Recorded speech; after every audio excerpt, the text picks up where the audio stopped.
Le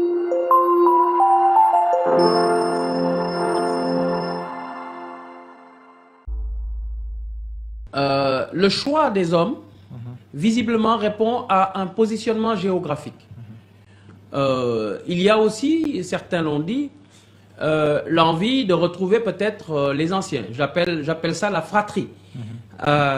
On disait avant la patrie, avant le parti. J'ai l'impression que c'est la fratrie avant le parti. Mais finalement, l'un comme l'autre ne nous intéresse pas trop, nous, les populations, parce qu'en réalité, on se rend bien compte que c'est les populations qui finissent par être tout simplement les dindons de la farce.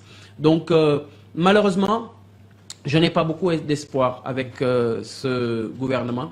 Et mon sentiment, c'est que ce gouvernement a été mis en place pour préparer des locales. Et qu'une fois ces locales seront faites, ce gouvernement va encore sauter pour qu'on nous présente un autre gouvernement.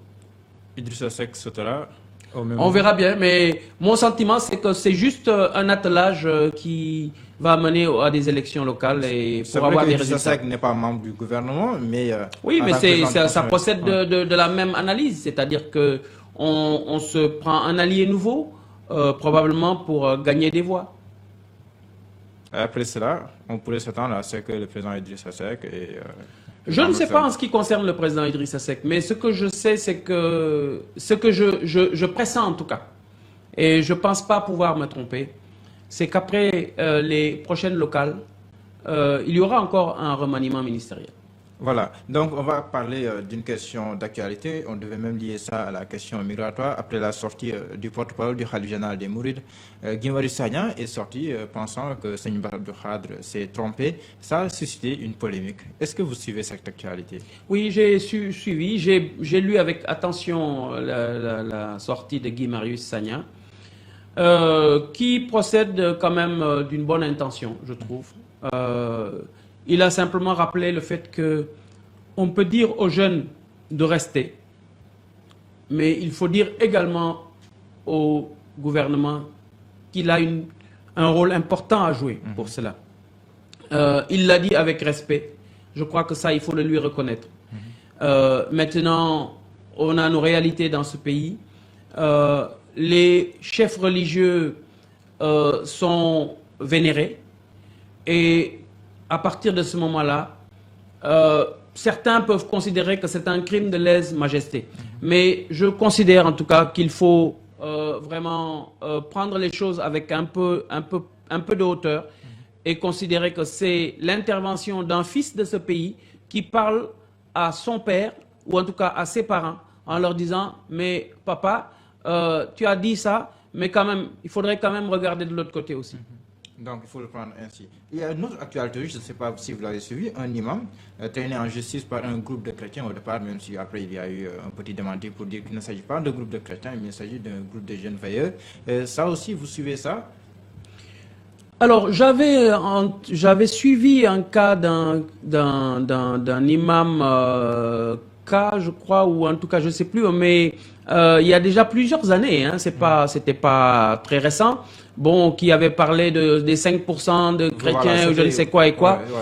Ça avait soulevé un tollé, parce que je crois que le Sénégal ne mérite pas qu'on se mette comme cela à faire un peu, à pointer du doigt les minorités. Nous, les chrétiens sont une minorité.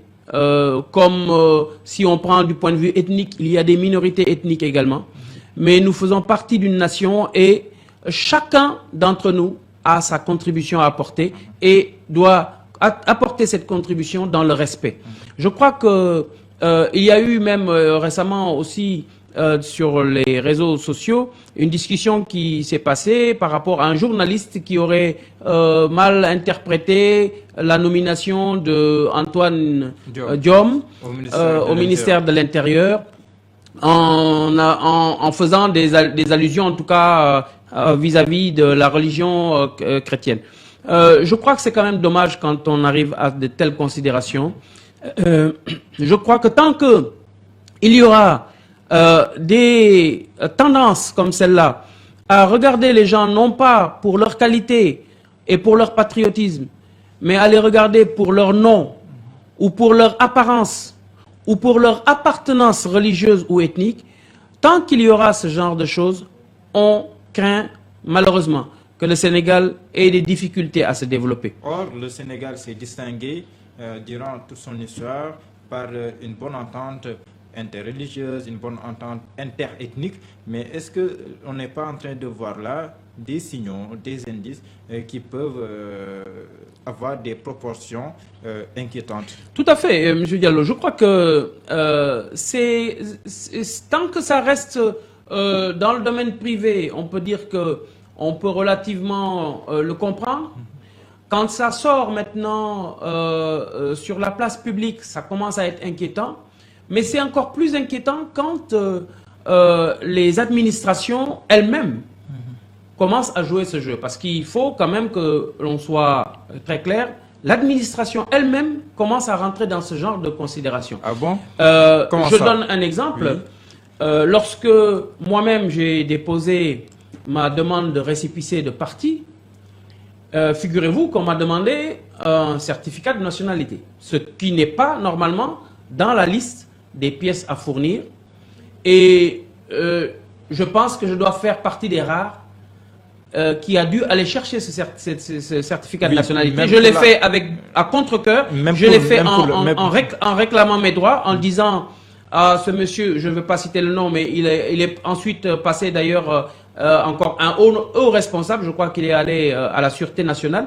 Mais je lui avais dit de vive voix que c'est anti-républicain. Et c'est quand même dangereux. Pour la carte d'identité nationale, si vous avez un nom qui n'est pas forcément d'origine sénégalaise, on vous demande le certificat national. C'est le cas pour les Diallo, c'est le cas pour près de les Derneville. Oui, tout à fait. Ouais. C'est absurde. C'est absurde. Quand vous dites Diallo même, je crois que Diallo, beaucoup de gens maintenant savent que Diallo, en principe, on ne pose plus ce genre de questions. Mais il faut que les gens comprennent que ce pays est un. Nous sommes une seule. Vous avez cité Diallo, le nom Diallo. Est-ce que vous savez que le général Jean-Alfred Diallo est un oncle à moi? Le général Jean-Alfred Diallo, son père est en Derneville. C'est sa mère qui est Diallo. Il faut que les gens le sachent. Alors, quand on parle maintenant de Diop et de Ndiaye, qui sont eux, des Sénégalais soi-disant plus Sénégalais que les autres. Mais il faut aller au Mali pour voir que vous avez des Ndiaye et des Diop. Mais quand vous leur parlez de Sénégal, s'ils ne vous insultent pas, vous avez la chance. Donc, c'est pour vous dire que ces questions de nom ne doivent plus intervenir dans les suspicions, est-ce qu'on est Sénégalais ou pas. Quelqu'un qui a sa carte d'identité sénégalaise est Sénégalais. Et si des documents sont à fournir, tout le monde doit fournir les mêmes documents. Moi, vous savez, dans le programme politique que nous avons, dans la restructuration, le deuxième chapitre de notre programme, la restructuration, il y a la réorganisation de l'administration. Et dans la réorganisation de l'administration, nous avons dit tout simplement, première chose, il faut auditer toute l'administration, nettoyer ce qui ne va pas. Ensuite, quand on dit nettoyer ce qui ne va pas, parmi ce qui ne va pas, dans une administration, on ne doit pas rentrer dans un bureau et voir des indices d'appartenance à une religion ou à une autre. Ça doit être interdit. Ça doit être interdit. La religion, la foi est une affaire personnelle. L'administration, elle est neutre. L'administration doit rester neutre. C'est ce qui permet à chacun d'être à l'aise et d'y trouver son compte. Et ça, circuler, voyez l'administration. Vous allez voir ici des marabouts, vous allez voir là-bas des Vierges Marie, vous allez voir, chacun veut montrer que j'appartiens à tel ou tel. Ça n'est pas normal. Il faut le dire. Et nous disons que ça fait partie des premières choses à enlever. L'autre chose, c'est véritablement, il faut faire en sorte de revoir toute la nomenclature et tout, je dirais, l'organigramme des différents services. Parce que cet organigramme est complètement chamboulé. Aujourd'hui, vous arrivez dans une administration, vous pouvez en arriver à ne plus savoir qui fait quoi, à part le grand chef.